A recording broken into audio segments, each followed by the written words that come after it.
Oi, turma, tudo bem com vocês? Na aula de hoje, nós vamos falar sobre os principais produtos que são utilizados como veículo no tratamento capilar. Vamos começar falando dos shampoos. Eles são destinados à limpeza, higienização e embelezamento tanto do cabelo quanto do couro cabeludo. Como características principais, um shampoo ideal, ele deve fazer a limpeza adequada dos fios sem ressecar o cabelo, deixar o cabelo solto, leve, brilhante e fáceis de pentear, conferir ordem ao cabelo sem eletricidade estática, mas nem sempre isso acontece, e por isso que nós temos tanta necessidade na utilização de condicionadores, por exemplo. Não modificar o pH do couro cabeludo, até porque se o shampoo modificar o pH, ele pode causar irritação no couro cabeludo ou até mesmo proporcionar uma facilidade para que esse couro cabeludo tenha uma infecção bacteriana por causa da mudança do pH. Também tem que preservar a parte de óleo natural do cabelo, porque quando a gente fala de shampoo, a gente vai falar da limpeza do cabelo, mas ele não pode tirar essa oleosidade natural do cabelo, porque pode prejudicar o couro cabeludo. E também ele tem que fazer a eliminação tanto de compostos lipofílicos, né, que são os compostos oleosos, quanto os compostos hidrofílicos, como por exemplo a poeira. Isso é uma característica extremamente importante para os shampoos. Atualmente no mercado nós temos 3 formas cosméticas mais encontradas, que são os líquidos cremosos, que são os mais comuns, gel ou os em pó, que atualmente tem crescido bastante o mercado nessa área, que são os shampoos que não precisam de enxágue e não precisam de água. Então, eles também são caracterizados como shampoo. Os shampoos, de modo geral, eles podem ser classificados de acordo com o tipo de cabelo ou são classificados conforme o benefício que eles proporcionam ao fio. Conforme o tipo de cabelo, nós temos aí, por exemplo, para cabelos oleosos, cabelos ressecados, cabelos mistos, cabelos lisos e cabelos cacheados. Em relação ao benefício, nós temos aí shampoos que vão hidratar o cabelo e o couro cabeludo, fazer proteção solar, proteção da cor, definir os cachos, shampoos pós-química. Então, tem uma ampla gama de shampoos atualmente no mercado, dependendo aí do benefício que ele proporciona aos fios de cabelo. Os shampoos vão ser compostos por tensoativo, agentes quelantes, reguladores de viscosidade, reguladores de pH, agentes perolizantes, fragrância, agentes condicionantes que vão auxiliar também, principalmente quando a gente fala shampoo 2 em 1, umectantes, preservantes e formadores de fio. É claro que eu já falei para vocês sobre esses componentes quando a gente falou sobre componentes de cosméticos. Eu vou relembrar alguns, mas eu vou enfatizar principalmente os que são utilizados nos shampoos e também nos condicionadores. Então, vamos começar falando dos shampoos, como a gente já está falando sobre ele agora. Então, em relação aos tensoativos utilizados em shampoo, nós temos que ter em mente que são os principais compostos do shampoo. Nós podemos usar um ou mais tipos de tensoativo no shampoo, dependendo aí da suavidade que você quer no shampoo ou do caráter de limpeza do shampoo. Lembrando que tem tensoativos que eles são mais agressivos, eles limpam melhor.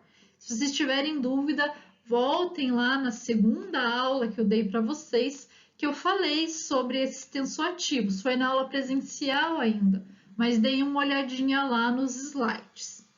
Então, esses tensoativos, eles vão fazer a limpeza do couro cabeludo e do cabelo também, porque eles vão formar aí micelas com a gordura. Lembrando que eles vão ter uma cadeia que é hidrofóbica, né, que não gosta de água e tem afinidade pela gordura, e uma cabeça hidrofílica, que tem afinidade pela água.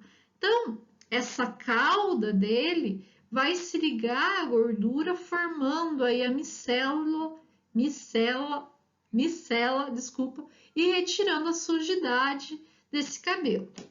Então, a concentração desse tensoativo no nosso shampoo, ele deve ser suficiente para que ele consiga limpar o cabelo em toda a sua extensão. Por isso que às vezes a gente tem que utilizar mais de uma vez o shampoo para fazer uma limpeza correta nos cabelos. Nem sempre isso é necessário, mas algumas vezes isso é preciso. Os agentes quelantes ou sequestrantes são agentes que vão auxiliar na estabilidade do nosso shampoo, fazendo com que não corra mudança de cor, cheiro ou até mesmo aparência.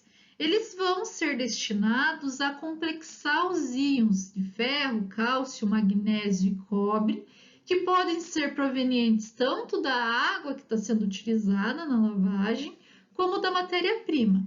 Os principais agentes quelantes que nós temos, né, o que é mais utilizado é o EDTA, e temos também citrato e glutamato.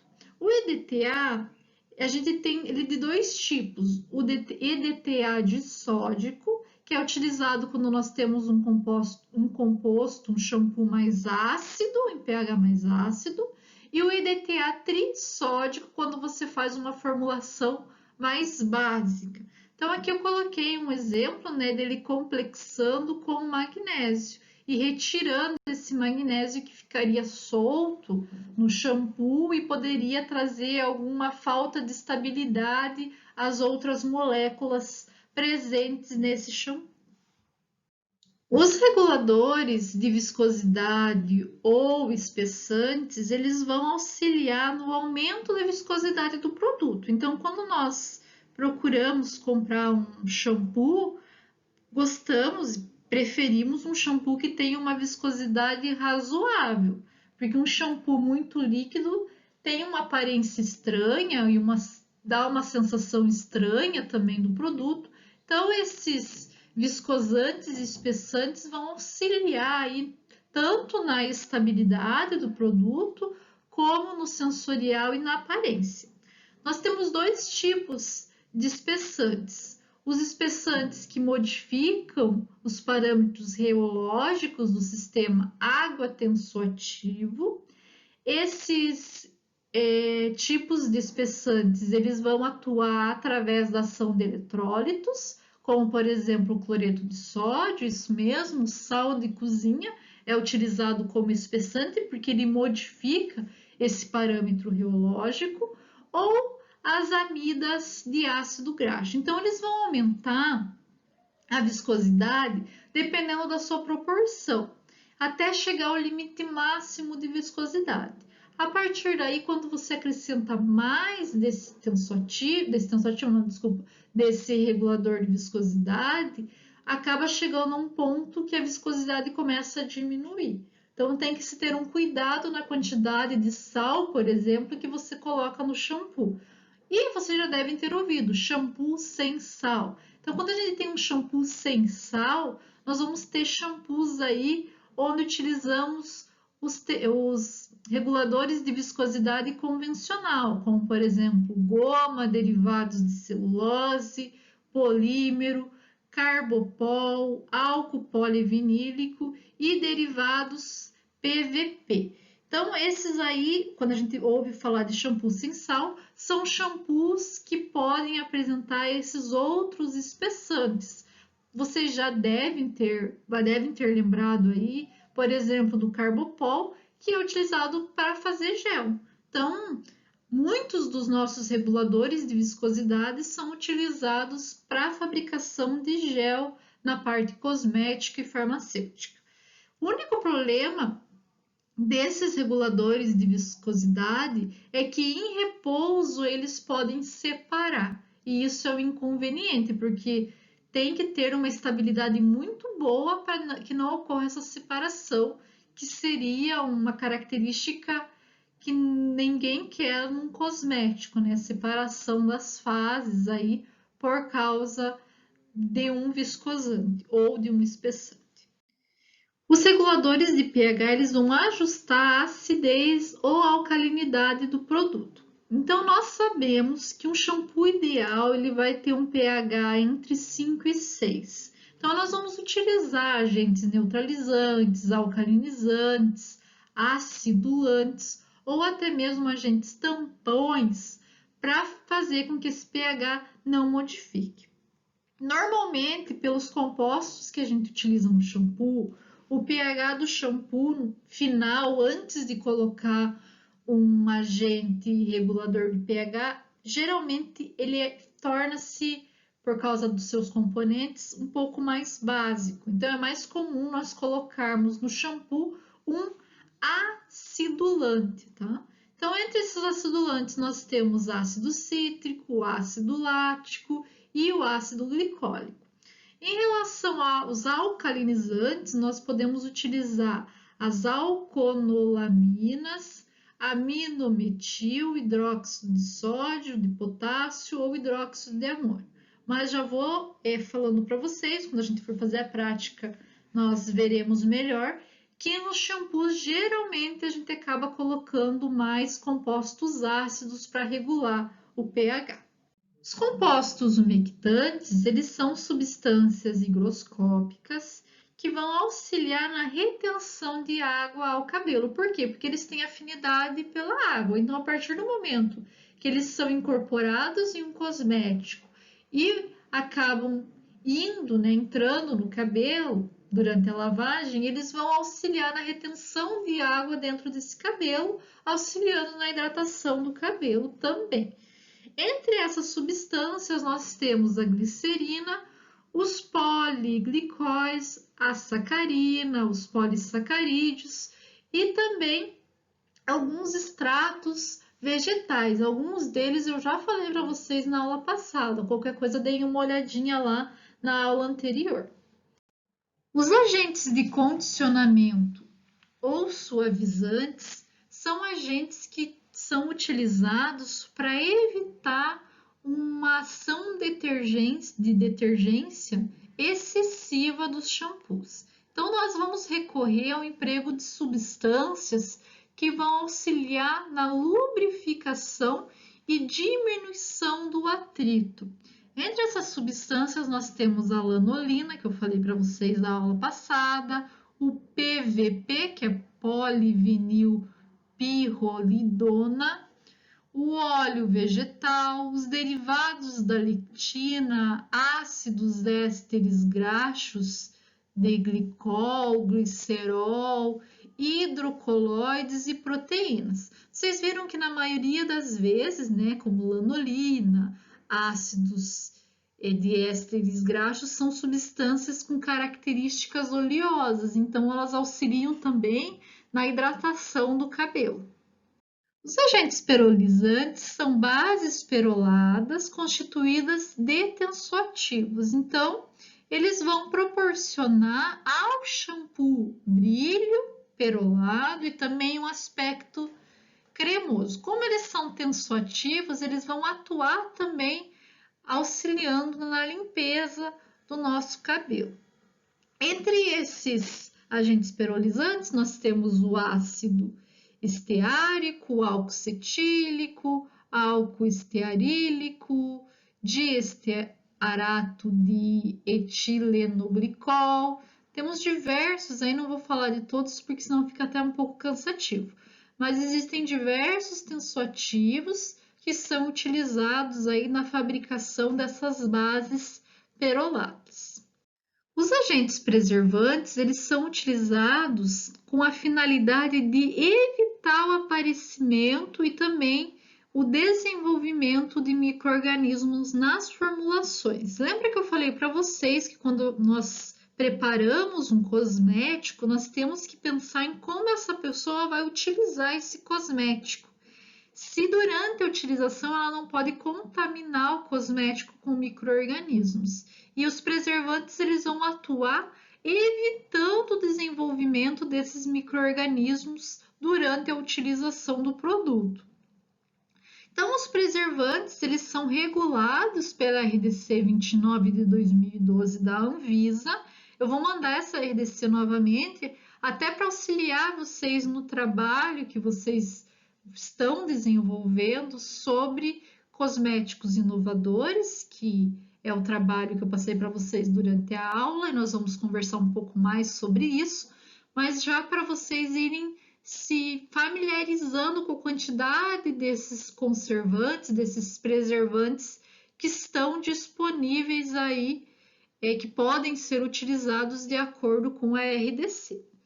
Um cuidado que nós temos que ter quando falamos em preservantes, conservantes, é sobre a dosagem. Então, a dosagem, ela geralmente é recomendada pelo fabricante e também deve estar de acordo com a legislação, o que a legislação permite, e tem que ter várias características, entre elas um amplo espectro de ação, então ela tem que atuar contra diversas bactérias, principalmente contra as principais bactérias, contra fungos também, ser estável em uma ampla faixa de pH, ser compatível com a matéria-prima utilizada no cosmético e também, se vocês forem dar uma olhadinha na RDC, vocês vão ver que tem alguns preservantes que não podem ser utilizados em determinado cosmético. Então, tem que ser um preservante, um conservante que seja permitido pela legislação, tá? Tem que inativar os micro-organismos com rapidez suficiente para que ele não consiga se adaptar e criar imunidade, digamos assim, a esse preservante. O uso deve ser seguro, ou seja, não pode ser irritante, não pode causar sensibilidade, alergia. E claro, né, quando nós falamos de cosmético, tanto de cosmético quanto medicamento, qualquer coisa, né? Nós temos que pensar aí no custo, tem que ser um valor acessível à quantidade de preservante e o tipo de preservante que está sendo utilizado nesse cosmético. Nós também podemos utilizar nos cosméticos aditivos cosmiátricos, como silicone, proteínas, vitaminas, queratina e colágeno, que eu já falei para vocês na aula passada, por isso não vou entrar muito em detalhes, mas eles vão auxiliar na reconstituição do cabelo, auxiliar na hidratação do cabelo, formar um filme no cabelo para diminuir a quantidade de água que está sendo perdida, auxiliando na hidratação.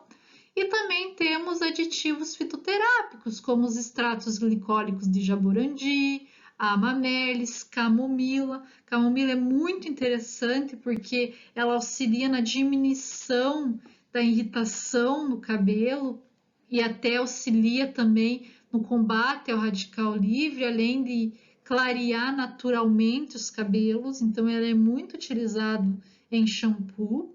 Algas também são bem utilizadas porque tem grande quantidade de polissacarídeo e acaba auxiliando na hidratação dos cabelos também.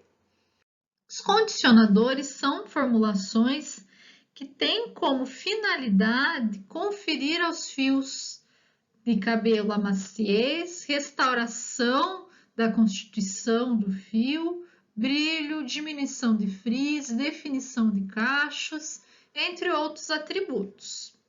Os condicionadores, de modo geral, eles são formulações formadas por duas fases, uma fase oleosa e outra fase aquosa. No mercado, nós temos hoje principalmente os condicionadores capilares, que são os mais vendidos, que é o que a gente utiliza durante a lavagem dos cabelos. Máscara de hidratação, que tem uma constituição muito parecida com os condicionadores, mas ela deve permanecer no cabelo por mais tempo para poder dar a hidratação adequada. Os cremes para pentear, que são condicionadores sem enxágue, digamos assim, então a formulação muda um pouquinho, porque vai permanecer no cabelo por um longo tempo e isso tem que ter o cuidado para que não tenha produtos que danifiquem o cabelo. E os sprays desembaraçantes, que também entram na categoria de cremes para pentear, porque eles também são cremes um pouco mais líquidos, são emulsões mais líquidas. O efeito dos condicionadores é devido ao depósito ao longo da superfície do cabelo, dos agentes catiônicos e também dos compostos graxos dessas formulações. Essa deposição ela é resistente à água, então os condicionadores acabam formando um filme em cima do cabelo, auxiliando aí no aumento do brilho desse cabelo, no fechamento das cutículas e também na hidratação do cabelo. A composição dos condicionadores é bem parecida com a composição do shampoo, como por exemplo a presença de tensoativos, mas nesse caso nós temos a presença de tensoativos para formar a emulsão, não para a limpeza dos cabelos. Então, essa é uma diferença dos tensoativos utilizados aqui. Nós temos também os reguladores de viscosidade, compostos emulsificantes, reguladores de pH, agentes quelantes, preservantes, umectantes e também a fragrância. Os tensoativos utilizados em condicionadores, eles são catiônicos, ou seja, têm a cabeça polar com carga positiva. O que acontece? Quando nós lavamos o nosso cabelo com shampoo, o cabelo ele adquire uma carga negativa. Por isso que eles ficam arrepiados e também com aspecto áspero. A partir do momento que utiliza-se esses tensoativos catiônicos, o cabelo passa a não ter mais carga porque o tensoativo catiônico neutraliza o tensoativo utilizado nos shampoos. Além disso, esses tensoativos vão diminuir a tensão superficial da água e vão auxiliar na espalhabilidade das emulsões. Uma outra característica interessante é que a cadeia apolar desses tensoativos, geralmente ela é mais longa, e lembrando que sempre a cabeça que tem a característica catiônica, ela vai ter pelo menos um átomo de hidrogênio. São geralmente sais quaternários de amônio e um exemplo que eu coloquei aqui para vocês é o cloreto de cetil trimetilamônio.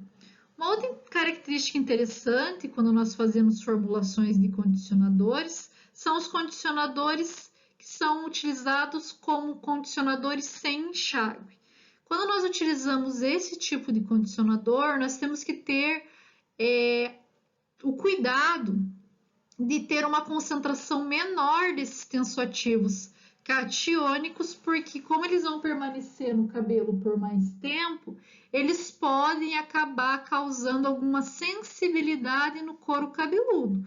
Por mais que você fale assim, mas é um condicionador que é passado somente nas pontas, por alguma razão ele pode acabar entrando em contato com o couro cabeludo e pode causar sensibilidade ao nosso couro cabeludo. Os reguladores de viscosidade, eles podem ser incorporados na formulação na fase aquosa ou na fase oleosa. Em relação à fase aquosa, nós temos os derivados de celulose, como por exemplo o hidroxicetilcelulose, que é muito utilizado e a gente utiliza também para fazer gel, e os derivados de amido.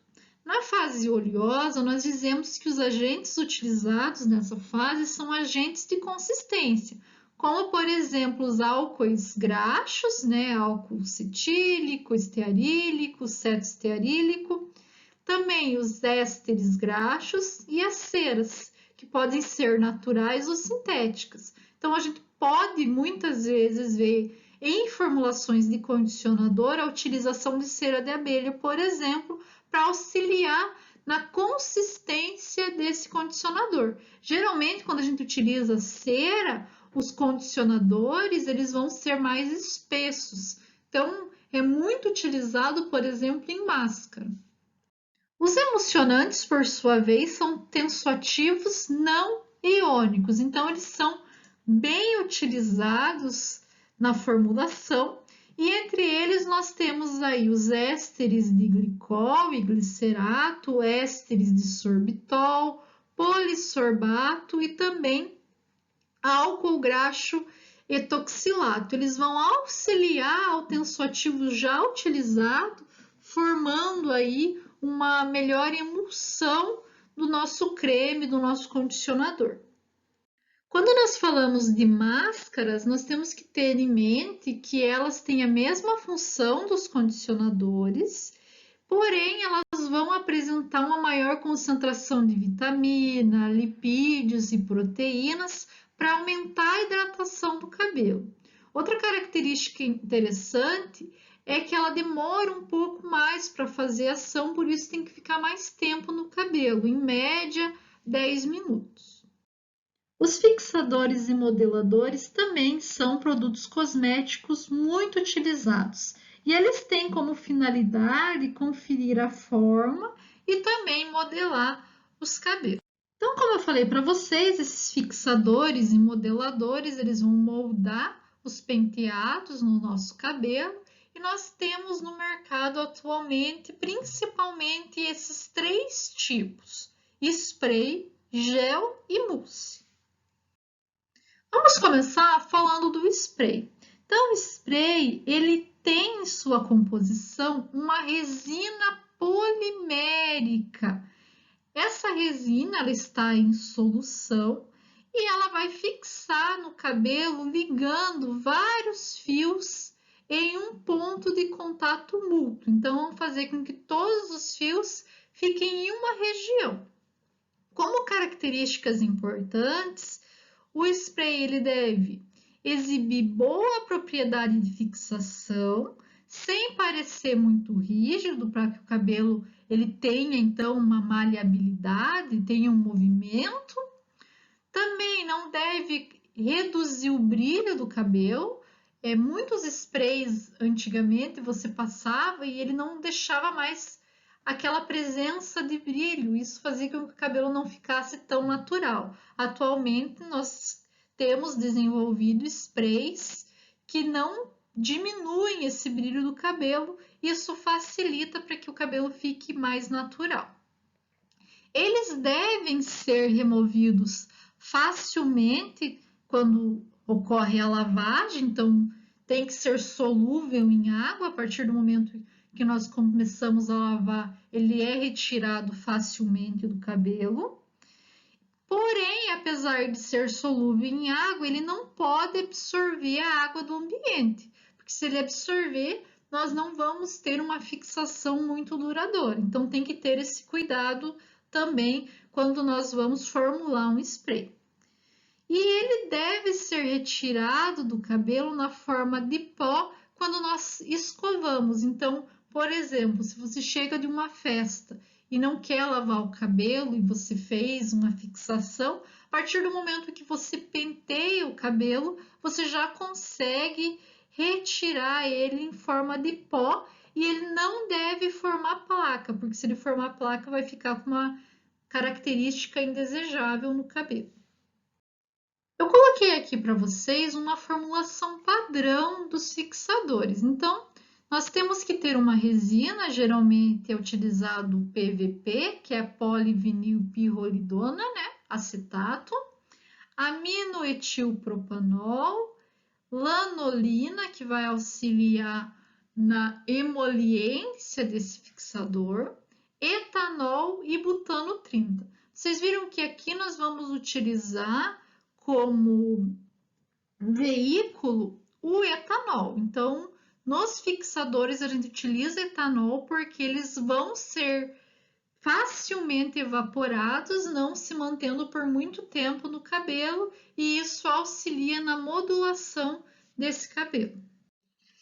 Então, nós podemos utilizar nos fixadores tanto resinas como polímeros, né? As resinas, como eu falei, são o PVP e os polímeros são os terpolímeros. Eu não vou entrar em detalhes o nome de cada um deles, mas isso aqui é só para vocês terem uma noção do que é utilizado nos fixadores e modeladores. Os géis, eles são muito parecidos com os sprays, mas eles vão ser aplicados no cabelo molhado, enquanto os sprays vão ser aplicados no cabelo seco. Eles formam um filme polimérico quando eles se depositam no cabelo. Esse filme ele deve ser flexível quando o cabelo seca e promover a fixação do cabelo. Por mais que seja flexível, tem que deixar o cabelo no formato desejado. A formulação, como eu falei, é similar ao spray, porém, aqui nessa formulação nós utilizamos água como veículo e não álcool, como é utilizado no spray. Os géis, como o próprio nome já nos lembra, vão ser formulações com viscosidade. Então, nós vamos utilizar aí diversos agentes viscosantes, como, por exemplo, os derivados de celulose, carbopol e as gomas.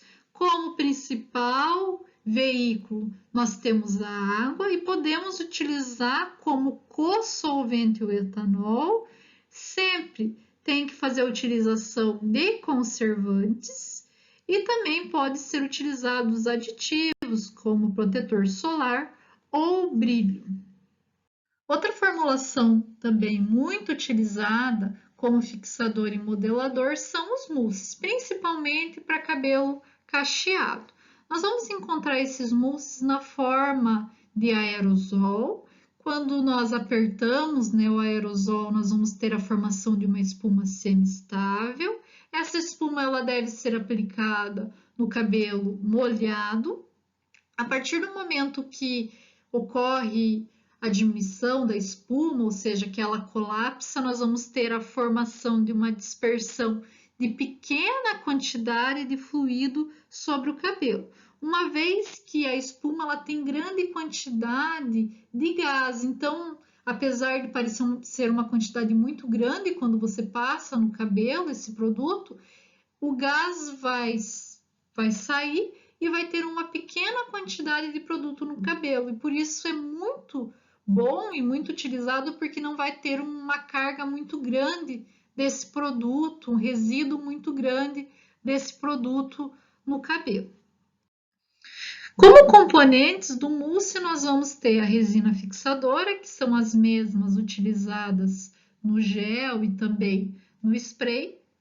Vamos ter uma substância plastificante que vai auxiliar na formação de um filme no cabelo e também diminui a interação do nosso cabelo com o ambiente, fazendo com que ocorra uma fixação por mais tempo desse cabelo, uma modelagem maior do cabelo. Tensoativos para auxiliar na formação da espuma.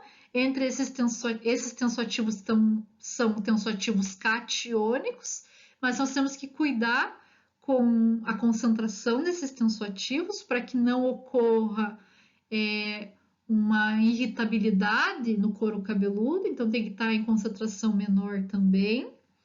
E como veículo, nós temos aí o etanol e a água. Então, pessoal, nossa aula termina por aqui. Espero que vocês tenham gostado da aula. Qualquer coisa, qualquer dúvida, né, me mandem mensagem, e-mail, estou à disposição. Tenham um bom final de semana e até mais.